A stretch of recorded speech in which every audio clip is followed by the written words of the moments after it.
G'day guys, welcome back to the Valor podcast. This is also possibly going to be the Virtus podcast, Lachy, yeah? Double. Yes, double. So a bit of a bonus. I sort of just wrapped up season 2 of the Valor podcast, and I think this week's got the whole state of Victoria in a shambles, in a disarray, that just felt compelled. Not that I'm a person... The state is shaking. Not that I'm a person of authority at all to discuss this, but I just needed a few level-headed people to sit down with and just chat it out in the hope that it will also help other people, especially people that are unsure or uncertain or a little bit persuaded or whatever, just to kind of sort all this mess out. Now, I'm not talking about COVID VAX, I'm talking about the earthquake. Alleged earthquake. Allegedly. Yeah, no, so I have Lachy Wallace, who's been on the Raise the Bar radio with me. He's been on the Valor podcast with me. Box owner in Mornington. Give us a quick little spiel about yourself, mate. Mate, that's all I need. I run a gym in Mornington. Like everyone, I've been perplexed with the last week and a half and subsequent 18 months, but here to do good things with good people. So really excited for the majority to get double vax so we can get back to drinking beers and lifting tin and doing the good stuff. Yeah, and that's why I wanted you on. I love your philosophy and stuff at your gym. A lot of what you do at the gym inspires me at my gym. Mate, you're scraping the bottom of the barrel if I'm the voice of reason. No, legit. I know you and I both have very common ideas and beliefs about what a gym should be and how it should be, and it's quite different to most gyms. And like you just said, doing good things with good people, I think that's really important. That's what this is all about. And Josh Reid Jones is fucking the best Instagram person. Love the logic. He pretty much says everything that I want to say, but just so much more eloquently. Like I think shit, I need to go back and relearn English. It's hard, mate. You got to catch up on a good 35 years of shit talking to tidy it all up. You know, I've got a good head start. Yeah, but Josh. So of the Just Be Nice project, which we chatted about on Raise the Bar. If anyone wants to learn a lot more, listen to that, because again, you just explained it so well that I didn't even have questions. I just stared at you, just like in awe of how cool this concept is. But yeah, give us a quick little spiel. Like the other two blokes here today, I also wear my own stuff on my clothing, so we're all in the boat with our brands plastered on our clothes. Yeah. Oh, there we go. Gonna jump in. Oh, I love that. Yeah, that's great. Yeah, look, mate, I run the Just Be Nice project. Obviously, I had a gym for a long time. It was one of the COVID casualties, was the gym. So I guess for me, it's my whole life has been about working to make sure people are housed, employed, have good mental health, and improve that sort of equality of opportunity for people. And, you know, it's probably as relevant now as it's ever been, but it's getting a lot more attention, that sort of concept and what good supports look like. So I certainly have made an effort to try and communicate some things, I suppose, from the perspective of someone who's been paying attention to this for decades as opposed to days. And I guess that's why we're here today, to have a bit of a yarn about it and see what we can cover. Yeah, absolutely. I think having a yarn is probably the best way to describe what this chat will be. We've kind of pinpointed some topics, but it's just going to be a lot of back and forth and sharing ideas and stuff like that. Like we said, none of us are epidemiologists, we're not doctors, we're not nurses, but we're the kind of people that spend a lot of time listening and, I guess, putting our trust and faith in the people that we probably should put our trust and faith in. And we want to discuss all of that. Like we'll go over some basic stuff like why we even need lockdown. And Melbourne's in the longest lockdown in the world apparently, and it obviously hurts. Can I just say on that, people have been saying that the whole time, and then I think officially yesterday or whatever was the time we actually became the longest. I'm like, is anyone going to go back and delete every time, like undo all the time? Like I'm surely not the only person that's seen this post the longest, the hardest, the longest, and then like officially yesterday or the day before it was like, okay, officially now it's the longest. So I was like, What's going on with that? We'll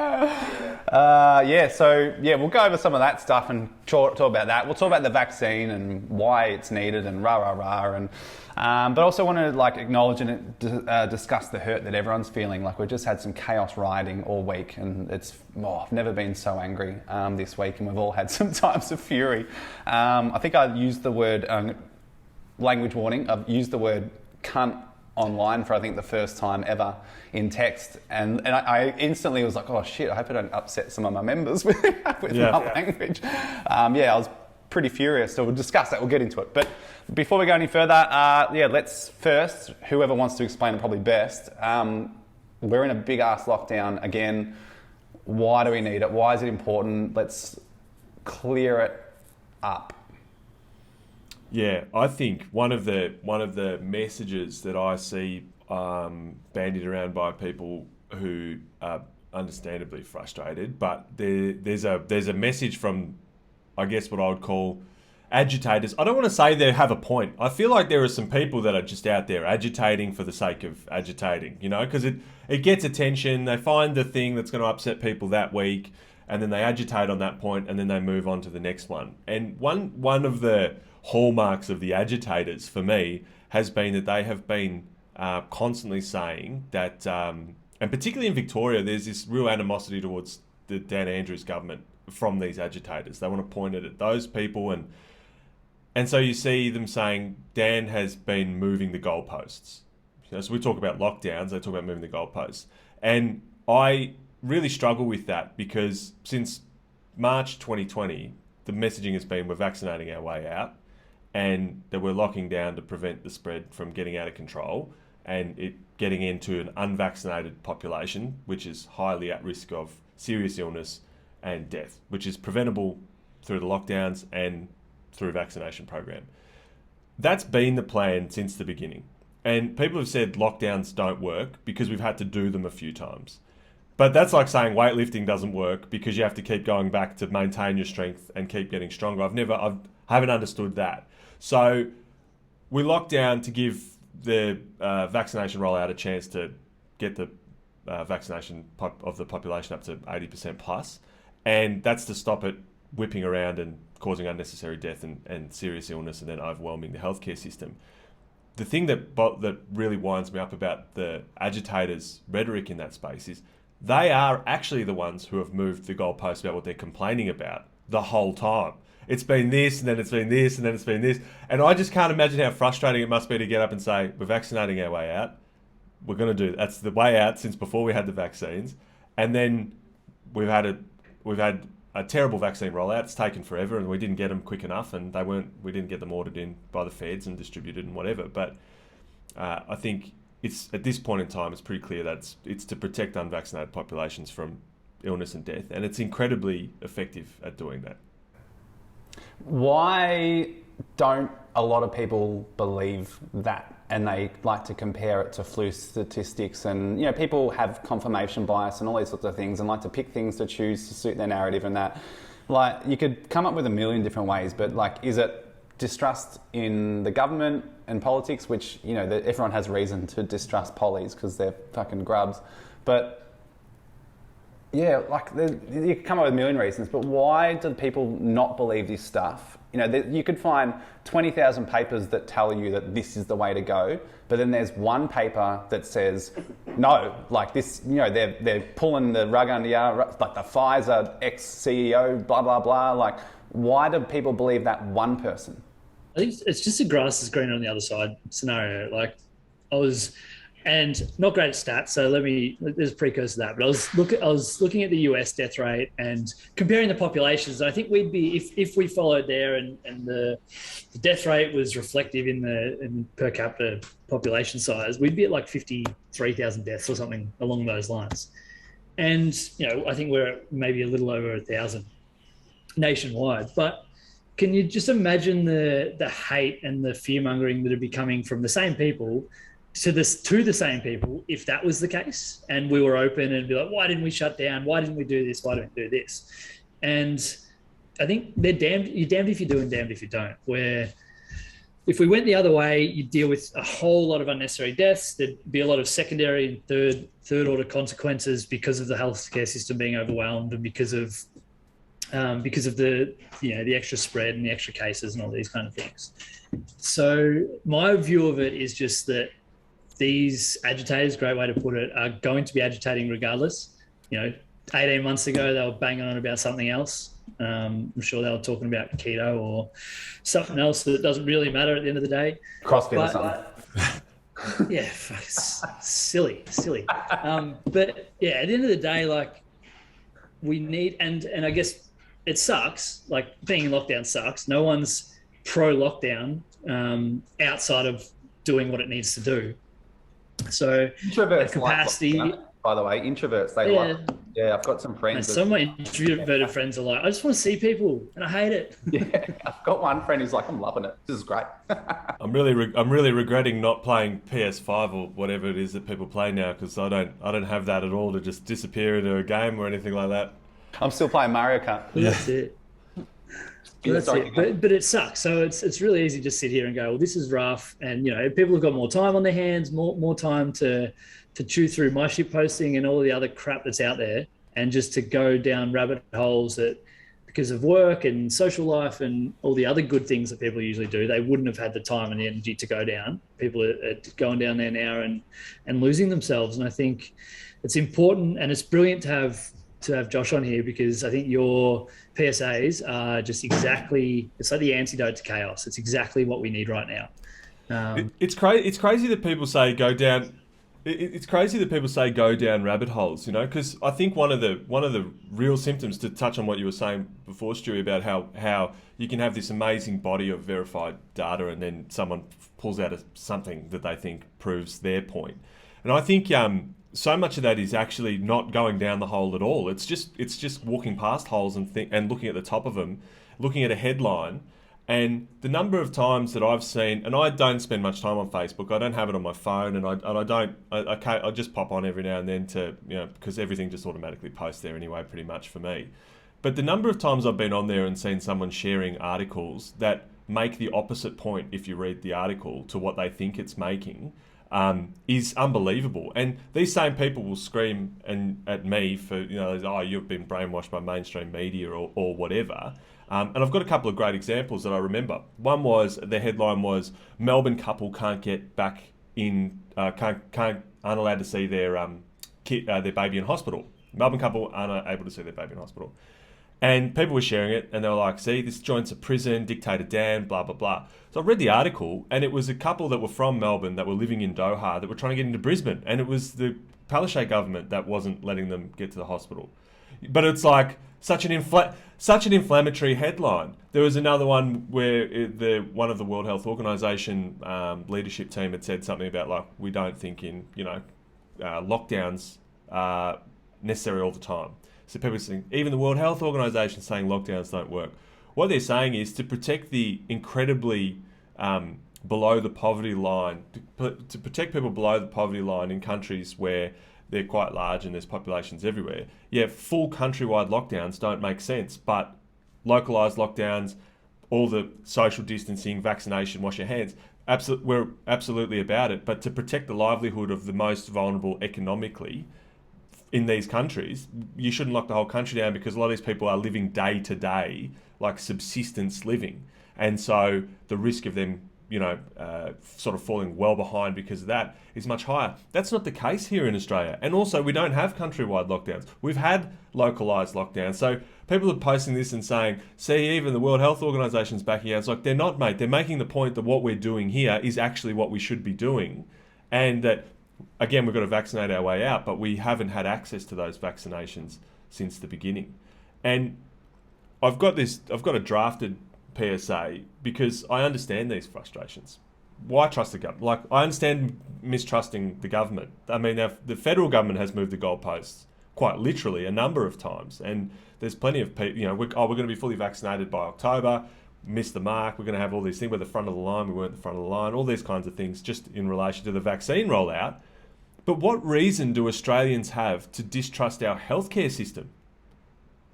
Like, if you were born here, this is the system that got you out safely, that made sure you're okay, that got us through primary school, where we've always known we can call an ambulance and end up in hospital and get looked after for our broken bones, for our flus, for our, whatever it is, our bashed heads, our tetanus shots, when we cut something off with a saw at work. And that's been enduring for all of our entire lives. An incredibly effective, wonderful system. Don't trust the police, sure, I understand that. But why wouldn't you trust a healthcare system that has shown up for you your whole life and made sure that you and everyone here is basically got, world-class access to healthcare?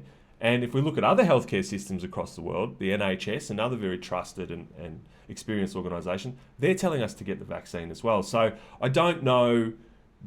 I understand the mistrust of politicians, but I don't understand why you would, and even pharmaceutical companies, but I don't understand why you would dismiss the advice of a health service that's done nothing but everything it can do to earn your trust your entire life. So that's where I'm kind of at the moment, like, acknowledge the anxieties of these people and go, but these guys are telling you what we should do, and I don't see why we shouldn't listen to them.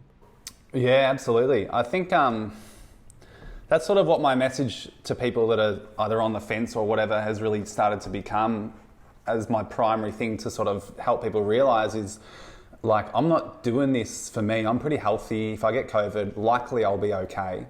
Likely the people I know closest to me will probably be okay too. But I've got members who are nurses that work in ICU, that work at Monash Clayton, that work at paramedics and that. And they're so nervous about what's to come next, because they know that even if when we get to the percentage we need to get to, and then we sort of start opening the gates a bit, it's still going to get full, like pretty hardcore, pretty hectic for them. And I'm like, if I can ease the stress off them and make their day a bit better by just getting some jabs, then I'm happy, because I don't want those people who give more of themselves than probably almost any other person in this country for not really that great pay. They're phenomenal, and if I can help them, then I'm happy. Absolutely.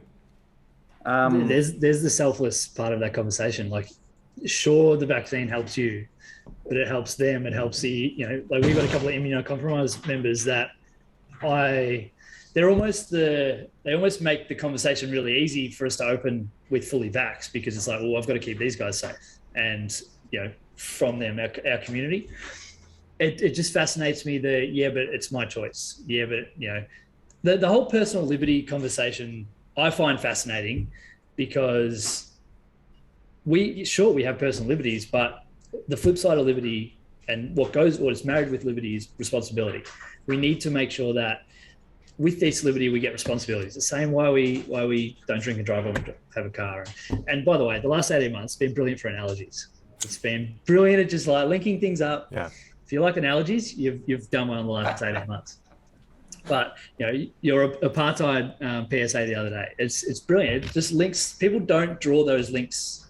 The people who are agitating and who are posting, the headlines aren't currently capable or able, or don't have any desire to draw the links between the other rules and frameworks that we have within our lives to keep the society safe. Like, it's effectively it's an agreement between everyone that we don't drive on the wrong side of the road, or that we don't. Or you get your white card when you work on a job site. Yeah, this is exactly it. It's like, if I want to be a physiotherapist, I go to uni and I get a degree. Like, these are the really clear steps and outlines that are part of our society that allow us to live safely and live effectively and live together harmoniously. And when someone breaks one of these rules, then there's consequences to that. But there's a lack of desire, I feel, for a chunk of our population to want to even have that conversation now, whether it be vaccine, lockdown, masks. Can someone give me a nice convincing argument as to why this is not a human rights issue? It's more of a public health and safety issue, but can someone make that in a really clear and easy way to understand? I think that there is a reasonable amount of rolling anxiety, as in the reasons can change. The things that frustrate you can change. So a thing kicks off we don't really know what's going on. We don't have a vaccine. So they pump heaps of money, get everyone working on it. Essentially, just throw everything on the planet at like, righto, this is a big deal. Let's sort this out. We've got research over here. We've got work we've been doing, but let's just pump it in and get it done. So at the beginning, you've got this anxiety that's like, I don't know, like, has anyone got this before? And I actually can understand how, if you're the first person to get it, you could be a bit like, all right, like, let's go, like, I trust you, but okay, I'm the first one. Like, I think everyone can kind of sympathize a bit with that and go, all right, that's fair enough. And there's going to be people who, I mean, I've done way more reckless things in my life than worry about something that's been through the hands of all of these experts. So, I mean, for me, I feel like it's disingenuous for me to be too worried, even if I was the first one. But I do understand there's an anxiety about something that's new, to combat something that's new. So we've got this anxiety at the beginning.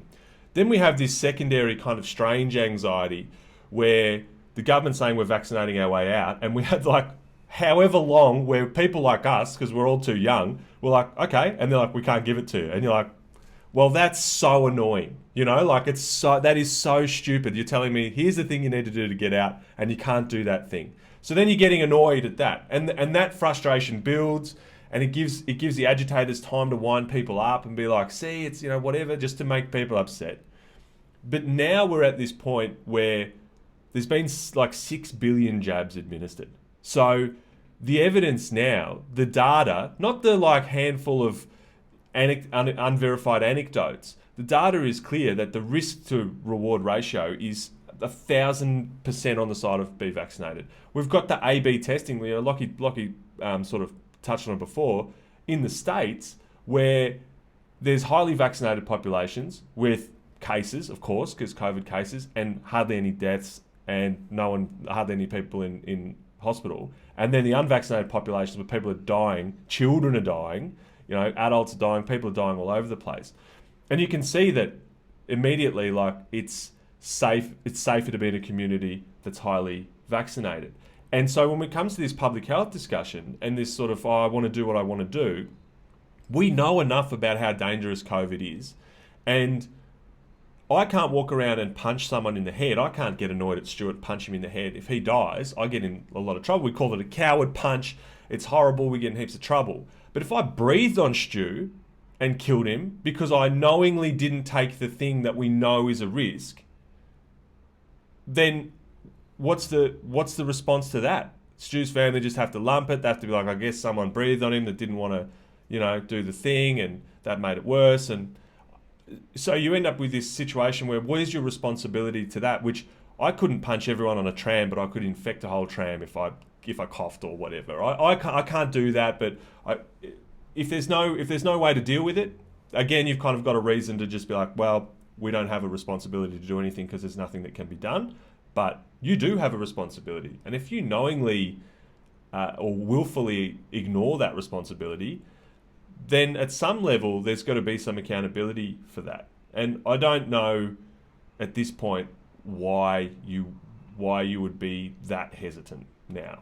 Unless you're just carrying your anxiety from 18 months over, which, again, like, it's not the same situation. Yeah.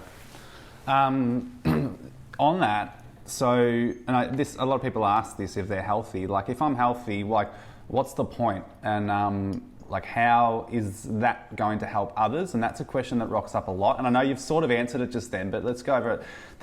Lachy posted a really good, the Family Guy quick little version. That was fantastic. Have you seen that, Josh? No, I haven't. No. Family Guy did a quick little down low of what's COVID and what the vax does and why it's safe. And it just explains it so good.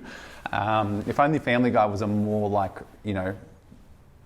good source that people will accept and peer review, it would be great. But it was really good. So yeah, like, to answer that question clearly, like, how am I helping someone else by getting it when I'm really healthy? I posted one as something the other day, and I think there were like 4 reasons on it, and I'll probably butcher it, but the way, like, breakthrough infections happen, right? You can get vaccinated and then get sick, but you're massively decreased likelihood that you're actually going to get COVID. So there's first one, tick, big win. Less likely you're going to get it, less likely you're going to pass it on.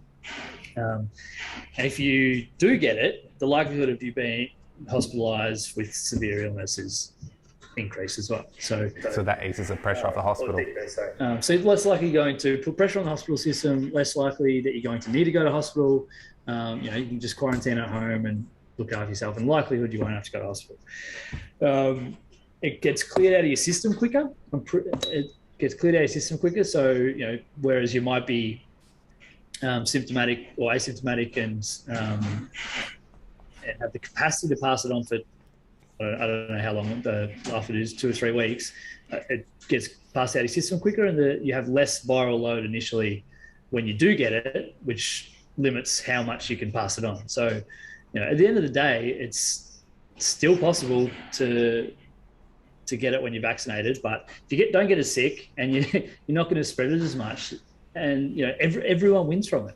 It just blows my mind that it's still an argument, and people go, oh well, that's not.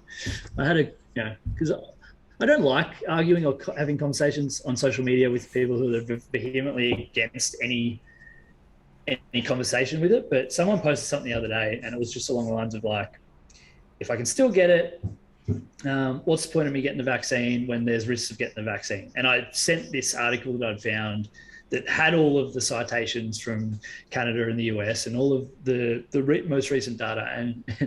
And her response was something along the lines of, any facts can be twisted to suit a narrative.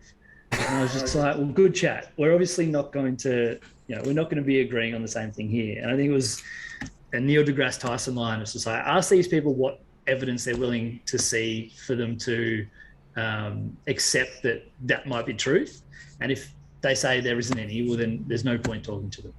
And I guess we're having this conversation today to talk to the people that, okay, well, I want to hear the evidence. I want to see the evidence. I'm willing to, adjust my belief or my current thoughts and feelings around something if I'm presented with great information. Yeah. I think the I'm healthy argument is such a redundant one. I've seen so many, and unfortunately, fitness people, oh, I can't believe how scared you are wearing a mask. Pal, you're scared of putting a mask on. What are you talking about? I trust my immune system, but I can't breathe my own air. And the number of people that I know I've seen at the snow wearing masks, shut up. What are you talking about? I don't understand. You would wear a mask, you just want to walk around oh, I don't care. And then I imagine some of them at least are making up reasons to try and get an exemption if they've even bothered to get one. But I heard this great analogy about vaccinated and unvaccinated people, and it was just vaccinated people are like big wet logs and unvaccinated people are like kindling. So when it rips through, yeah, big wet logs can catch fire, but if they're surrounded by big wet logs, it's really hard. Usually the fire peters out. If they're surrounded by kindling, it makes it worse, and it whips through kindling easily. So if you are big and strong and healthy and you are in great nick and you think you've got a better chance of battling COVID than processing a vaccine, I don't know what to tell you, but you've got you're that's backwards. If you're big and strong, you'll also be able to deal with the vaccine. It'll go through. Tell your body what this looks like. Attaboy, good job. Good work. Yeah, just if you're so big and strong, just take it. That's the immune system. I trust my immune system. Well, I trust my immune system to pay attention to what's in the vaccine and to go, oh, sweet, now we know what to do. Give the vaccine a heads up. Give your immune system a heads up. Great. No worries. Cool. Do you think that's just a bit of lack of understanding from people, that they don't understand exactly how the immune system works and how even though that we've been told a million times over how these viruses were made and how they work, and that people either maybe refuse to listen or refuse to understand that that's the point of a vaccine. Just go watch Family Guy and we'll have it sorted and we can all carry on with our lives. I also think, why are people so obsessed with understanding, quote unquote, understanding everything? There's things I don't understand, Yeah. Just because you don't understand it doesn't mean it's not. Somehow they fire people into space. I don't really understand all of that. I know it happens, we pay people to understand things we don't understand. We what a blessing that people put their lives into this. The scientists that have developed all of these measures and work on these problems didn't just see COVID and then go, guess I better jump on Google and work out how to deal with this. They're mate, I've been doing this for 30 years. Okay, this is a variation and a thing, and we've got to do this. And let's get I have on with it. I have a confession to make. I have absolutely no idea how an internal combustion engine works. And I am about to jump in my car to go get lunch after this. And who knows what could happen. But if something goes wrong, I'm probably going to go to a mechanic to fix it. But unfortunately, that's not the thought process for all of this stuff. I'm totally comfortable with not understanding everything about everything. I'm also comfortable to lean on expertise. And I think if you expect anyone to listen to your expertise about anything ever, then you should extend that respect to other experts. And consensus and data are so much different to anecdote.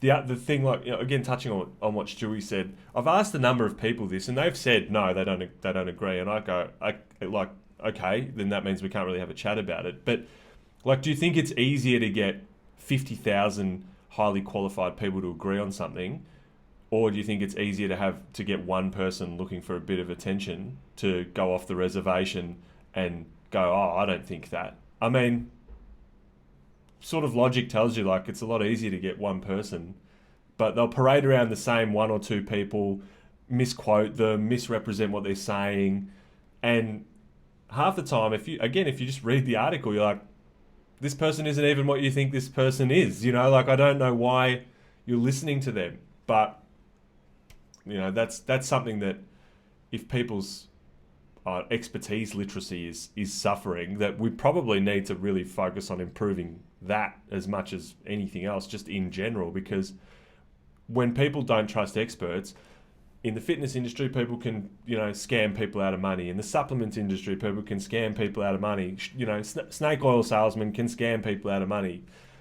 I don't know, whatever business empowerment, whatever thing, you know, they can scam people out of money. Like, because they just say, you get it. I'm here, I get it, and it's a dangerous path to go down.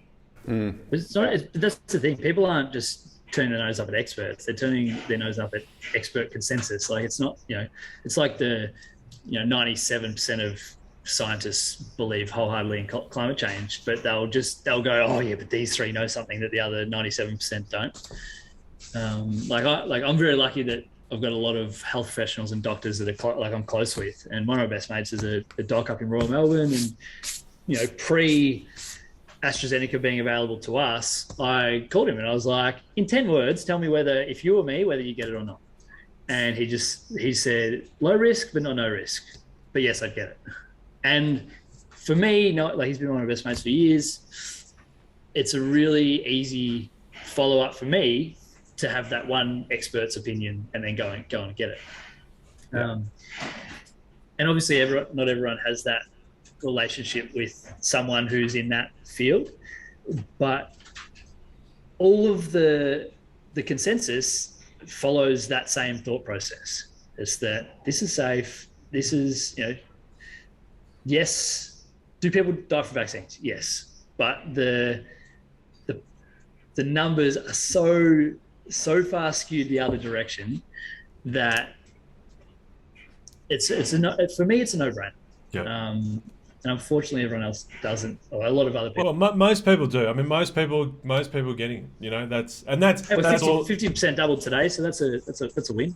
That's also. I feel like that's also a letdown in that if it had happened quickly, then the people who were just hesitant didn't have to, and you know, didn't feel attacked, because now people that have been hesitant from the beginning, but we've only had access for a short period of time, but they haven't had a chance to see their 15 closest mates get it and be fine and just chill out. If it had all happened quite quickly and maybe even prevent this lockdown and all this kind of stuff, then I don't think the emotions would have run as high, and then people wouldn't have dug their heels in as much, and then people, you know, the agitators wouldn't have had as much to, you know, wind people up about. And so there's also a bit of a failing in the speed of delivery, and you see that in the way that people talk to Dan Andrews. Like, the messaging was horrific. Sick of hearing the same stuff. Yeah, exactly. Like, it's like, gets up at a press conference and he says the same thing every day, and they get mad about it. It's like, the plan doesn't change just because we're bored. Impressive. That consistency is like, hats off to him, because it's hard enough just to rock up and train every day.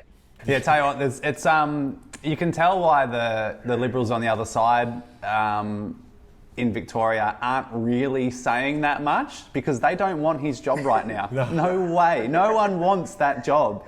I would challenge anyone that's ragging on him, like, take his job. I dare you. I dare you. Because, or just pretend to have his job. You'd be tired after a week. Bloke's going to need ongoing counselling for decades after this. The idea that things would be drastically different if it was a Liberal government is just bonkers to me. Like, I guess, you know. I mean, it'd be worse. We can see what happened in New South Wales. It would be worse. Look at. This is exactly it. But, you know, for 12 months before we had that really clear example of why it would be worse, everyone was pushing that narrative. But now that, you know, New South Wales not going great at the moment. And yes, we've been in lockdown a lot longer, but I feel as though, and I'm by no means an avid Dan Andrews supporter, but they haven't done a horrendous job. And a lot of people are going to be like, well, you're an idiot for saying that. But at the end of the day, it's an impossible situation. I feel as though they've made some horrible blunders along the way, but like you said before about goalposts moving, the goalposts haven't moved. We've just done better when we know better, each kind of step along the way. Yeah, better systems have come in over time, but no one's done this perfectly at all. Everyone's situation is different. Everyone's hospital system is different. Clearly, the biggest issue that might be something to discuss in Australia is the fact that we lack hospitals and ICU beds. And that's something that's not really getting spoken about. So when something of a magnitude of this big happens, we can't handle it and we can't look after it, and that's a whole other discussion that we probably don't need to get into. But this is this is another thing that drives me nuts. The chief health officer's job is to comment on the system of health that we've got, and they have. All the PTs going, why are they talking about health and diet? It's in the reports. It's in their reports. Every 2 years they say there's a lot of drinking, there's a lot of this, there's wild health inequalities for poor people, we need more resource, we need this, we need this. This isn't new to these people, and if you're involved in this system, if you work there, like the ANMF, the nurses union, the doctors, the hospitals, they'll be like, yeah, we have been reporting and asking and doing these things, but you know, it requires citizens to put their hands in their pockets for each other. So another thing that you've got to make a sacrifice to do this thing. You've got to advocate for things that don't affect you directly. You've got to be politically engaged and literate enough to go, don't vote in people who want to cut funding to hospitals and cut funding to schools and do those sorts of things, which means you've got to pay attention for a while. Then you've got to pay attention to what they actually do. And it's just so much easier to stand back and go, these guys are stupid. Where were these guys on this messaging? It's been around for ages. You just haven't seen it because you haven't paid attention because it hasn't affected you directly for however long. But there are literally people who do this every day for decades working on these things. Do you think we need like a rehash of that? Is it John F. Kennedy who said, ask not what your country can do for you, but what you can do for your country? Is that does that message need to be like re-given or I feel like people like to throw that one around, but not just actually listen. repurpose that quote for the vaccine rollout. Like, it's a really clear, what can I do right now? Like, you know, the three of us are probably more action driven than just talking rubbish. And the thing you can do right now is go out and get vaccinated. Like, we're very quick to put our hand out and ask and say, I pay my taxes, rah, rah, rah. But the reality is we are in one of the most economically strong, gifted, phenomenally entitled countries in this entire world. We are so lucky. Us three, imagine being three white Australian men. Like, this is like, it doesn't get any more lucky than us three and many of the people that ride it. We won the jackpot by being born as white Australian men. And I don't think it's a big ask to go, hey, how can I give back to this country? How can I give back to my community? How can I give back to my state? How can I give back to the people that are not as lucky as me to be, you know, white Australian men? How can I give back to women, to the disabled, to the Indigenous, to I can't even say it. The people that can't immunocompromised, How can I give back to all of them because I'm so lucky? If you are so strong and you are so healthy and it isn't a worry and you have such broad shoulders, use them to carry more people. Don't use them as an excuse to abrogate your responsibility to everybody else. Like, it's a gift. Not everyone has it. Not everyone had the opportunity to develop that for whatever reason.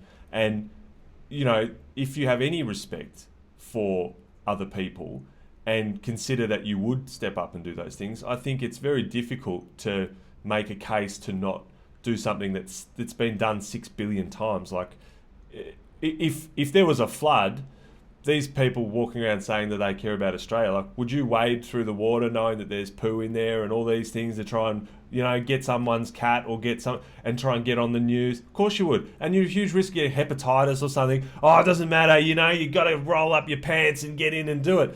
Cool, mate. Like, it's super high risk, that happens all the time. So if you want to do one of those, like, big hero moment things, if you think you'd step up and do that, well, this is the simplest, it's too little. It's too simple. It's the easiest thing to do.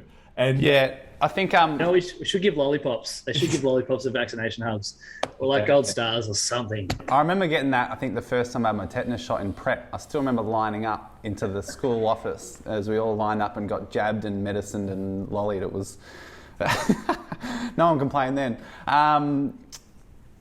I think I watched the Australian Dream finally the other week, and someone had it was obviously a comment on white Australia and the Indigenous and that, but what they said was that it's very often in Australia that us privileged white people, we want the best for everyone, we want equality, we want to do all these things, but we don't want to have to sacrifice what we have in order to do it. Yeah.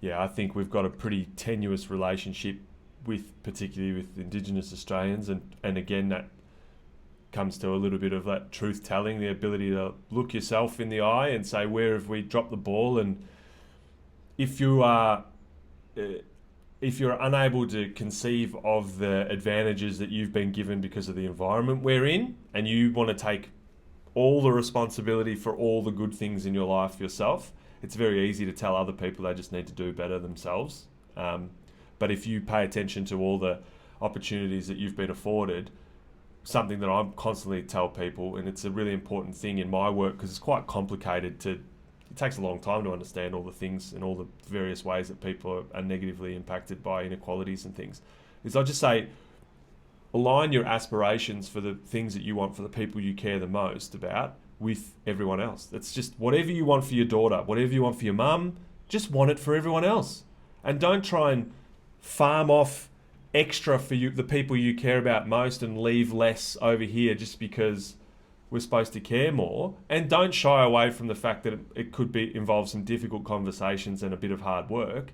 But if you align your aspiration, you say, what would you want for my daughter? Well, I'd want her to be safe. I wouldn't want someone to make her sick. I'd hate for her to end up in ICU. I'd hate for her to die, of course, from something that was preventable. And I want that for everybody else. So if I can contribute in some way to do that, then great. And it's nice to be able to do things and think, if there is a small risk or even a large risk, but I can help someone over here, I'd probably give it a crack and have a chance to prove that to yourself without needing to walk past a burning building. Because, touch wood, we don't want to send people into those to try and pull people and dogs out. But that's super high risk. And I think lots of people that are about personal responsibility and, all that sort of stuff would still go, I think I'd run in or give it a crack. So where's the gap? Like, where's the gap between something that's really simple and really easy to do, like getting a vaccine, and obviously those same people who aren't willing to do that are very likely to do that. Like, I'm sure if you got, I would like to think the vast majority of Australians, if there was someone in front of them who needed help, they'd go and do it, because that's what we do. That's, it is, that's a really simple thing you can do to help people. But why is there a gap between that? Is it because there's so much to information and understanding to digest, or is it just because, I don't know, why do you think that is? Is it because it takes a little bit of that I did this away if you're told to do it? I don't know. Like, if you're told to do it, maybe you can't say I did this. Like, for sure. You want the pat on the back. You want that. You want to post it on social media. You want that little ego stroker, the acknowledgement for doing the good thing, which so much better to do a good thing, and we challenge our members to this sometimes, to go do a good thing but not tell anybody. Don't tell anyone. Exactly. We did it last year. It was the best. I was like, this is good deed day. You can do anything you want. You can just drop someone some food at the door. You can go pay for someone's petrol. You can do something, but you're not allowed to tell a soul. And people find it hard, really hard.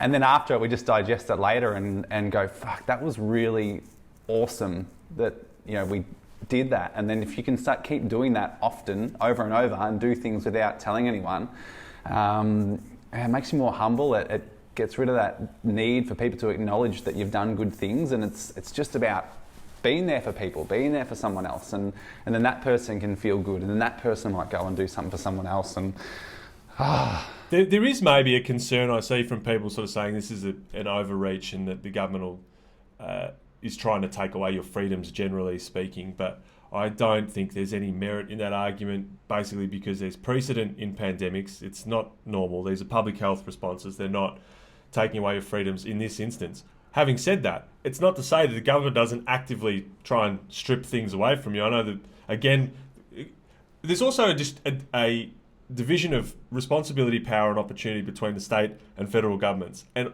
all of vitriol is pointed at the state government here in the media and from these people.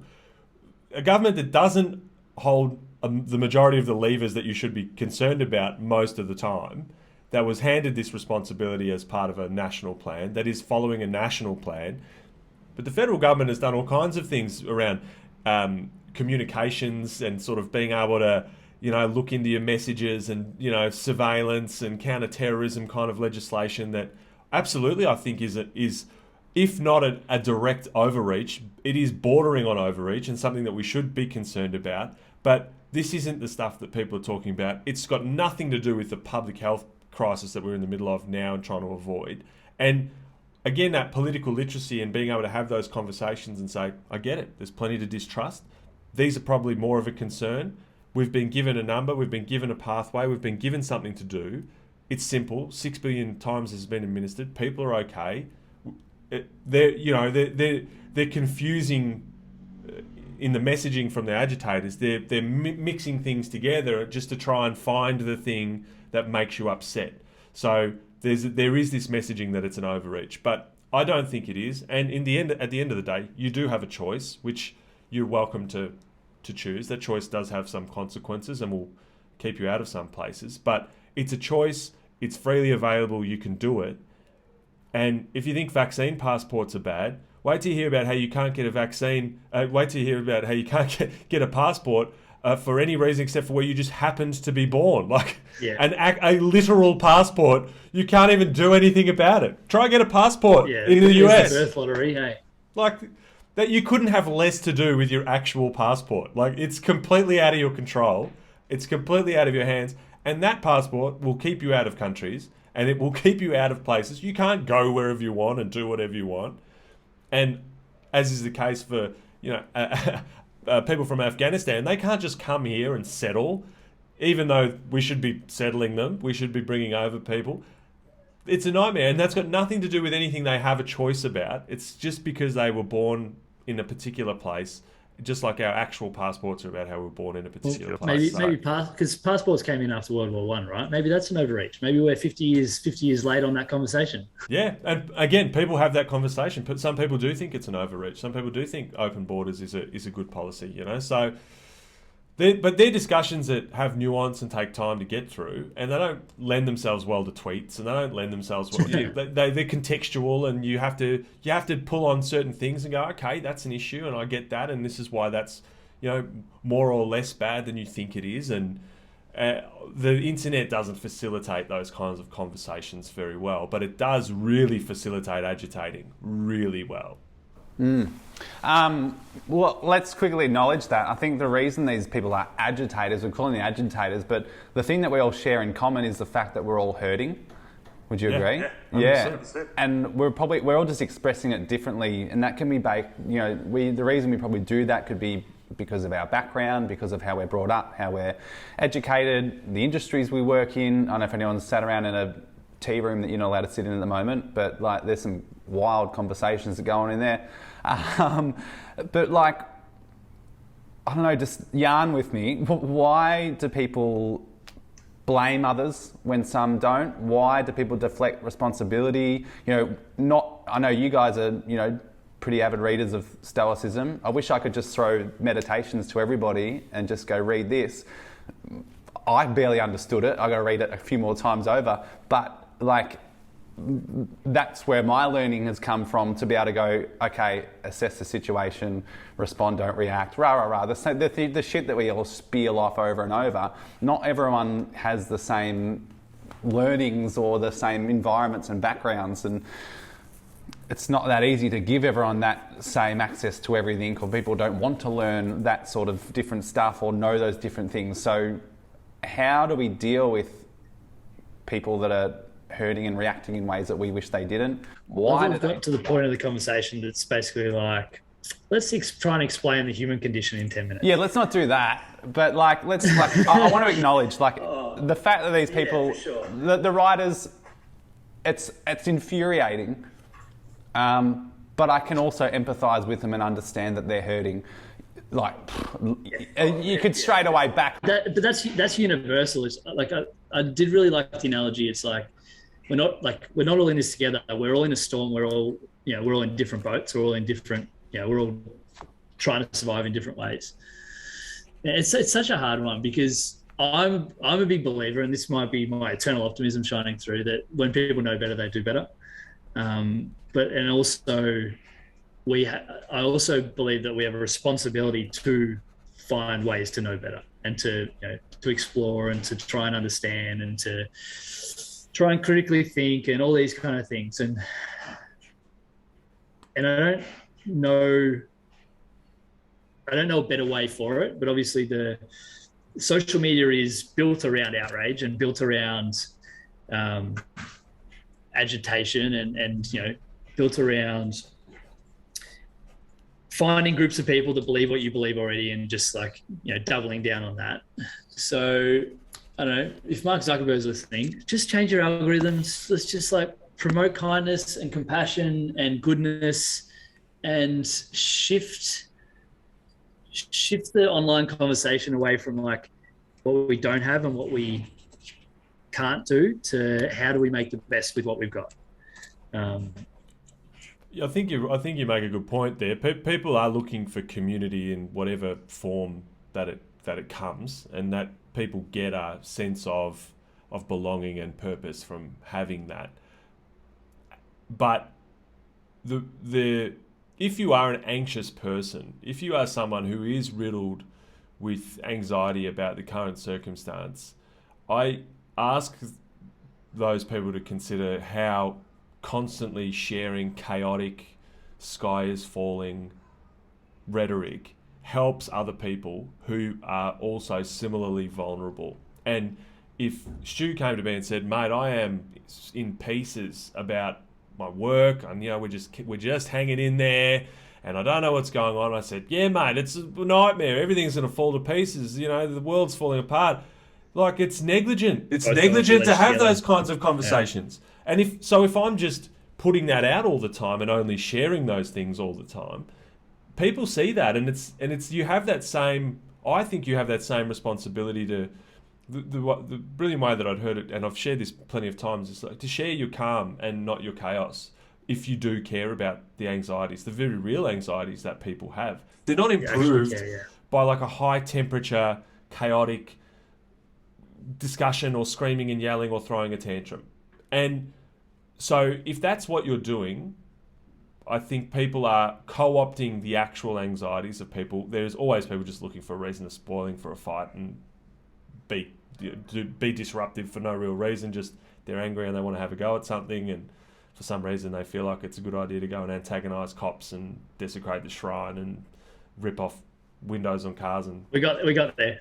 for some reason stand on the Westgate Bridge and sing horses. I don't even understand how that became part of the thing, but legend has it they're still going. They just hit Bowen Heads, and they're just wrapping themselves around until they get South Australia. If I was Braithwaite, I'd be so upset. He's part of the Vaccination Campaign. Daryl Braithwaite is literally part of the Vaccination Campaign. So it's funny how how these things have been. Like, you know, he's a part of the vaccination campaign, and then they've gone down to the shrine, where it's like, which is a place of people who made the ultimate sacrifice for the benefit of the whole, and these guys are doing the opposite. It's like, it's a wild time.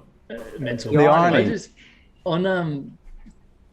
External the shrine conversation, because we can bang on about that, how frustrating that is for traders. I love the question, is this useful? Like, it's kind of been a mantra for me for the last 18 months, is if I start thinking about something or watching something or reading something or talking about something, I try and keep coming back to that. Is this useful? Is this helping me or others in some way, shape or form? And if it's not, let's just move on. And I think, you know, on the stoic in the conversation, it's very much a self-awareness piece. It's how do we know thyself, and how do we understand what our triggers are, what helps us promote good things and promote our calm, versus what are the behavior loops we can get stuck in that promote chaos. And if we understand ourselves better, then it allows us to then bring that calm, bring that goodness to the rest of the world. You mentioned meditations. I had it sitting in front of me, and while you were chatting before, Stuart, I just flicking through it. There we go. The page I'm up to at the moment is, for anyone that wants to know, book 9, number 1, nature designed rational beings for each other's sake, to help, not harm one another as they deserve. And I think that's just perfect. Like, our job should be to help the people around us. And if what we're doing, what we're saying, what we're sharing isn't helpful and it isn't useful, then we shouldn't do it. Also, like, it's not diminishing the fact that you can be mad still. You can still absolutely be mad and frustrated and get angry. But if I sit here and say, guys, yesterday, let me tell you, I was screaming and yelling in my apartment. I was calling people names, like to no one in particular. I was voicing my frustrations, and I say that I still got the chance to rant and rave. I still got it off my chest. I got a chance to observe what was annoying me and driving me nuts. And then I got to relay a story to you guys that was, yesterday I nearly lost my mind. You can still go, this is the 5th time this week you've told me you just raged for 20 minutes into your pillow or on the phone or whatever. That's so much more productive, so much better, so much less anxiety inducing for everyone else. Because they can go, oh God, I felt the same way, than me getting on the internet making a video of me screaming and yelling for 40 minutes, jumping in the comment section and screaming and yelling for 40 minutes, saying everything's, you know, I could just relay that I felt that way and I got it off my chest before, and I'm still kind of working out how to process it, and we can still go through all the necessary supports to make sure I get okay, but I haven't raised the temperature of the conversation on the internet and wound everybody up. Like, it's not saying you can't be frustrated, annoyed, concerned, scared, worried, whatever. It's just saying there's much better ways to engage the world in that process and acknowledge it, do it, absolutely. I hope everyone has a couple of close friends or family members that allow them to rant to them offline. And then be honest about your experience. Guys, I nearly lost my mind last week. I was so annoyed. But that's so much different to actually losing my mind and that being the thing that I'm spreading in the world. And I think we need to be so much more cognizant of, are we having our tantrums in front of people, or are we taking a moment to have a tantrum and then go, all right, there's some stuff that's come up there. I need to ask some questions. I need to talk to some people about it. Absolutely. We teach our kids not to throw tantrums. Yet, who would be in the lead at the moment? Grown up. And we teach our kids to, if you got nothing nice to say, don't say anything at all. You know, so just be nice. Be nice and all those things. So, no, absolutely brilliant message. One of the last things, because I know we've got to wrap it up soon, I want to ask about, we've all got friends or loved ones or whoever that either they're unsure or they've really gone into the conspiracy world or whatever. Like, I know I've got this lovely couple. I absolutely adore them. They're such kind people. But they've gone in a direction where they, are severely convinced that the government is lying and there's a lot of, untruths going on and things like that. And she shared me, information and videos and articles and stuff. And she's done it more genuinely to help me because she's concerned for me who's going to go get the vaccine because she's convinced that it's dangerous. I've not really responded too much about it because I don't want to get into an argument because I absolutely love it. How do we talk with one another without just saying just be nice, but because it's very easy to get into an argument with someone that you love who you know, in my opinion, just doesn't understand, isn't educated about the situation yet, and they're still firing up, but they think that they're right. So how do I not have an argument with someone and just try my best to help them understand that like they're going to be okay and that this is important? My advice is always to err on the side of keeping the conversation going rather than winning the conversation. So I know people that have views or do things I don't agree with, but I also know if I called them up and was like, mate, I'm in a bind, can you come? They'd drop everything and come give me a hand. And I realise that there is a tension there, obviously, like we've said, you know, they'll wade into the river full of poo to grab a cat, but they won't go and do this thing which is infinitely safer and less, you know. But if I just shut the door on them, then then there's no chance of bringing them around. And if you believe you're correct, which I believe we're going to be on the right side of history, I have like no problems with that at all. If you're wrong, what are you going to do? Well, the thing is, like later on, we've planted the flag so people can come back. Like it's one of the things I love about what I do is I don't have to go back and edit my past. I don't have to go and delete things. It stands the test of time because I take the time to think about it. Yeah. You know? And so later on, if you were, you know, not that great with these people, then even if they want to engage the conversation, go, okay, you'd said this stuff. Where'd you get that from? And you go, okay, well, this came from here and this is what happened here. And you've got to leave, if you leave the door open, but if you're going to do that and you're going to keep the conversation going, you also have to protect your energy. So you like your emotional energy a little bit and not, you keep it going around other stuff. Let them know, look, I care about you and I'm here. I'm going to do this. You do your thing. I'm around. You know, if you want to have a chat about it, it's incredibly frustrating how much effort you have to put into debunking stuff that people can just say with reckless abandon. You know, oh, did you hear the vaccine kills pretty much everyone? So see you later. And then now I've got to go and get all the information that says that's not the case because some person over here, some unverified, you know, not on the hook person has just said this and you've seen it and thought, this guy's a truth teller.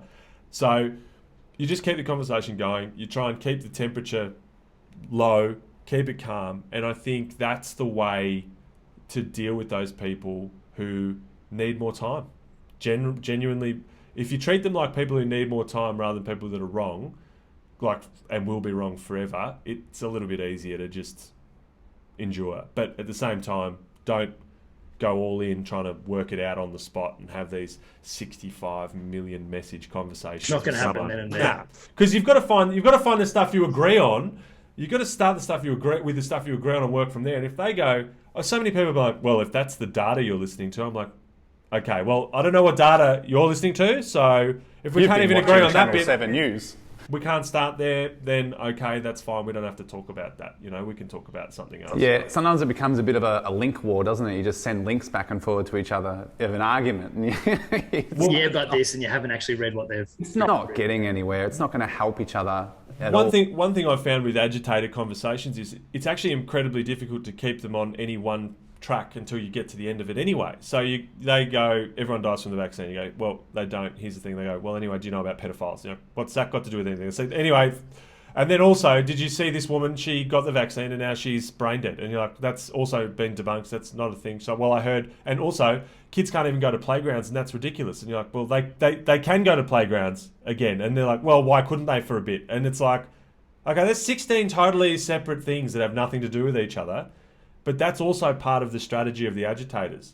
You know, what about the kids? What about the government? What about the New World Order? What about pedophiles? What about Big Pharma? What about and it's like, yeah, no, it would take us half a day to unpick each one of those things and get to the end of it. But if you're just going to argue my vaccines are safe argument with what about pedophiles, how are we going to get anywhere in that conversation? Yeah, it was really sad the other day. You heard a tradie took his life on site the other day. And people were really quick to politicise it and jump on and go, see, lockdowns, see, they've lost their jobs. And you're like, wow, man, like, that's really unfair. Things are so multifaceted that there's no way, like, you know, yeah, it is gross as a brilliant word for it. Yeah, it was really gross. Like, what this guy's gone through, who knows the kind of crisis that he's been going through. Or the people, you know, even if he's sitting around people that have been saying that the sky is falling every day, and then he starts to go, well, what about my future? It sounds like I don't have a future. And then all of a sudden, this last thing happens and his work gets taken away for 2 weeks. And then the people he's working with are possibly saying, see, F this, F that.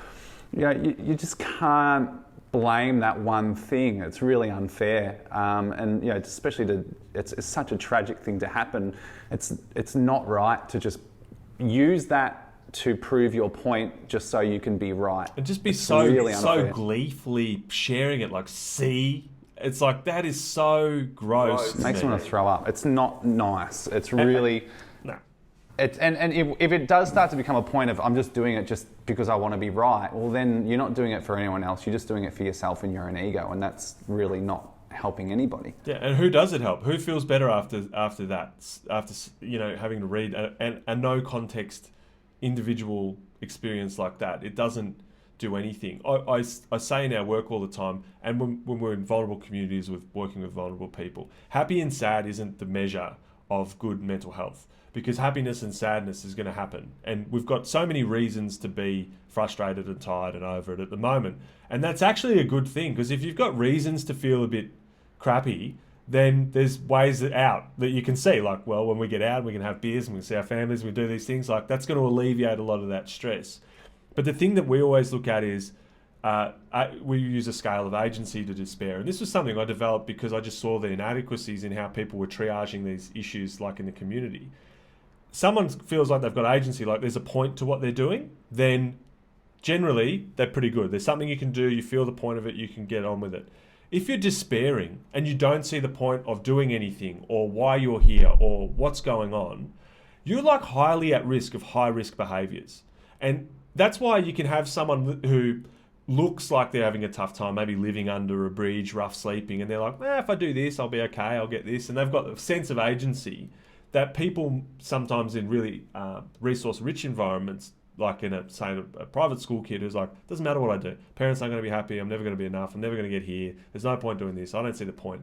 That kid is a much higher risk of a high-risk behavior than the guy under the bridge, even though if you just looked at him, you would think that seems silly because we've let him get to a place where he's despairing. Well, what kind of messages encourage despair? Not happiness or sadness, but make people feel like, what's the point? And there has been nothing in the messaging from the government, both governments, really, that has pointed towards despair. It's pointed towards delay, frustration, uncertainty, of course. But it's always been like, there's a way out. We're on the path. We're going to get there. Let's do it. The people who are promoting this despair, narrative, and I hate using the word narrative because these people use it all the time, but that despair narrative, that is so incredibly dangerous for people and so incredibly detrimental to the mental health of communities and individuals, particularly who are already vulnerable. So happy, sad is their natural conversations. These are the conversations we should be encouraging and having. Where you at? How you feeling? Frustrated, tired, shitty, whatever. Okay, great, wonderful. How you feeling? Everything's pointless. What's the point? Everyone's against us. We're never going to get anything. We're never going to get anywhere. Literally the worst possible messaging you can share. And so if people are auditing their own conversations, agency is always the answer. And the great thing about the vaccines is agency there. Make the choice. You get the choice. You don't have to despair. Things will change. The reason that the master builders and the unions have come out and said we're doing it is to keep the industry open, not to close it. So there's a choice there. Most people are on board. We've already seen it first doses are almost at 80% anyway. So we're massively in the majority of people who are keen to do it. So there is a way forward. There is opportunity.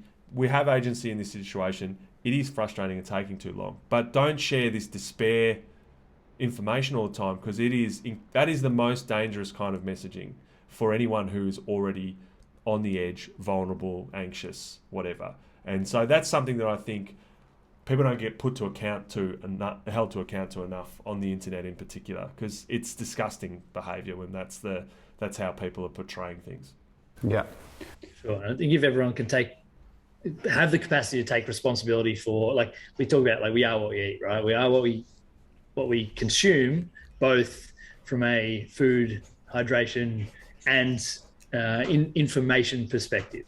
And we are what we do. So if we allow ourselves to go down that route, then we're probably going to end up, in the despair and the doom scrolling and all that kind of thing. Yeah, and make sure you're not listening to people who are complaining about stuff that hasn't happened. There's a lot of that in the sort of people that want to wind up people, those agitators. There's a lot of, and guys, when this happens, oh, I heard this is going to happen. Oh, this is going down. Oh, this is going to happen. If it's not happening, if it's not on the table, if you've got a petition whipping around for legislation that's not even being tabled, shush.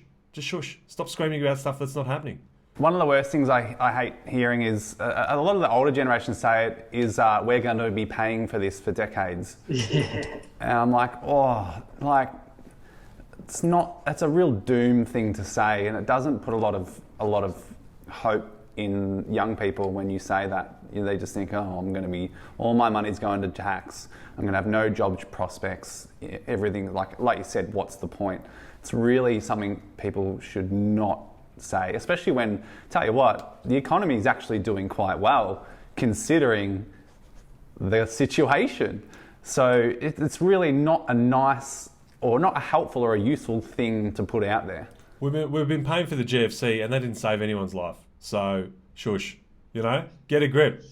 I think we need to sometimes you need to sort of just forget about the economy sometimes and all that and just think about people and let's just focus on people. If we can all do the good things for good people, then we're going to be like... Yep, advocate for looking after people, 100%. Get up the government for yanking JobKeeper, JobSeeker. Get up them for not doing a good job there. Hold them to account in the next election. Absolutely. Again, that's a federal responsibility. It's not a political message from me who's got skin in the game either way. I don't have skin in the game either way. But the feds have let us down time and time again, and I'm tired of seeing the messaging pointed solely at the state government, who's made some mistakes. Like, I cannot believe how long it took to get the bloody QR code thing for the state. What on earth were they doing? Like, get on with it. No, but we've all still got that COVID app on our phone, don't we? But there are responsibilities. There are federal responsibilities, and they have dropped the ball and just been quiet so many times. And people are still here screaming at the government that's doing the thing it said it was going to do the whole time. And I find that quite frustrating as well, because of course they're not going to listen to your random rantings because they've told you what they're going to do. They've been doing it the whole time. If you want JobKeeper, that you're yelling at the wrong person. If you want better support, you're yelling in the wrong direction.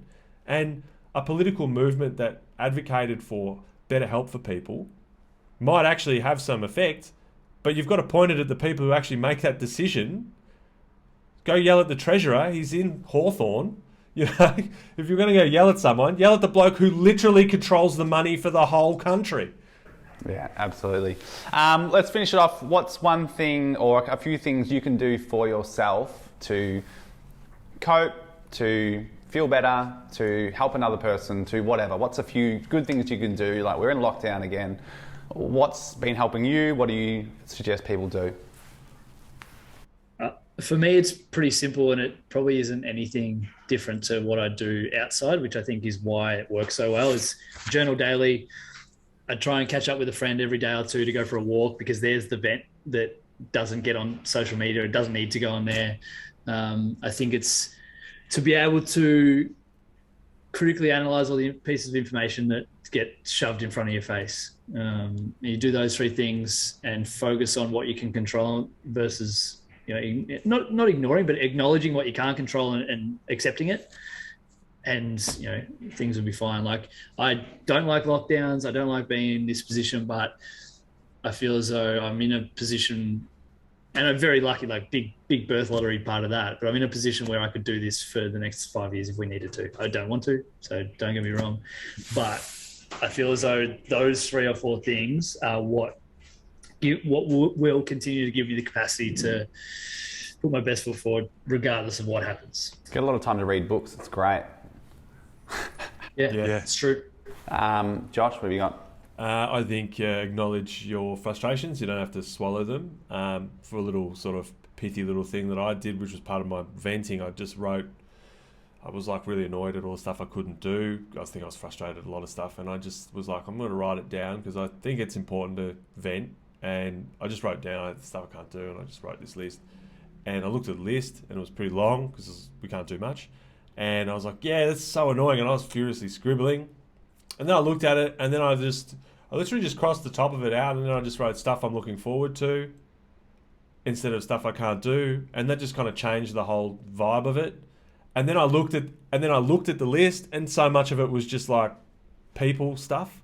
So, have a beer with my mate in the Dove, and I thought, I haven't spoken to Doves in 2 weeks.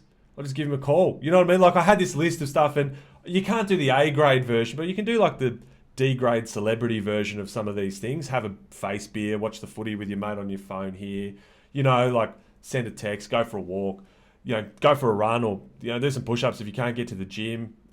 We're all probably pretty fortunate with the gym set up ourselves, but for do the Z grade version and know that it's like going to get you maybe 60% of the way there, but it's something. And just having that list and having knowing that people were such a big part of it, and then just checking in with them and putting in that effort instead of sitting at home like, we can't have a beer with him, and then just be like, just call him, bro, like have a chat. So doing those things, I think it's kind of like one of those, we're really getting to the pointy end of just do the things that make you feel good now. Like we're out of it. We're running out of ideas. We've been doing this for a long time, but that sort of thing, that helped me at least for the last couple of weeks. That's good. Yeah, no, I'm similar. I always just try to acknowledge my frustration and kind of vent privately a little bit first. Think about what I say to people or post or stuff like that, especially because sometimes you post something and regret it. You look like an idiot.